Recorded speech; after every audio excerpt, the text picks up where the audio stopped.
नगरमधून एक मोठी बातमी समोर येते. नववर्षाच्या पार्श्वभूमीवरती पोलीस आता ॲक्शन मोडमध्ये बघायला मिळत आहेत. उल्हासनगरमध्ये अंमली पदार्थाची विक्री सुरू होती आणि पोलीस उपायुक्तांच्या कारवाईमध्ये 11 जणांना ताब्यात घेण्यात आलेलं आहे.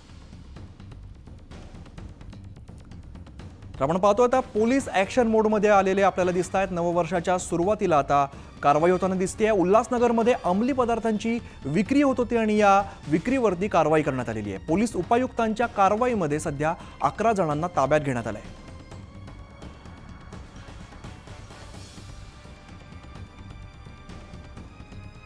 या क्षणाची आपण मोठी बातमी बघतोय. उल्हासनगरमधून कारवाईची बातमी समोर येते. नववर्षाच्या पार्श्वभूमीवरती पोलिसांनी मोठी कारवाई केली आहे. पोलीस आता ॲक्शन मोडमध्ये बघायला मिळत आहेत. उल्हासनगरमध्ये अंमली पदार्थांची विक्री सुरू असल्याची माहिती आली होती आणि त्यानंतर पोलिसांनी कारवाई केलेली आहे. पोलीस उपायुक्तांनी ही कारवाई केली. यामध्ये 11 जणांना ताब्यात घेण्यात आलं आहे. नशेली पदार्थ विक्री केंद्र असल्याची शक्यता होती. त्या अनुषंगाने संजय गांधी नगर आणि विठ्ठलवाडी पोलीस स्टेशन हद्दीमध्ये आम्ही स्वतः याची पाहणी केलेली आहे. शिवाय जवळपास 11 ताब्यात घेतलेलं आहे आणि त्यांच्यावरती NDPS ऍक्ट नुसार आपण कारवाई करणार आहोत.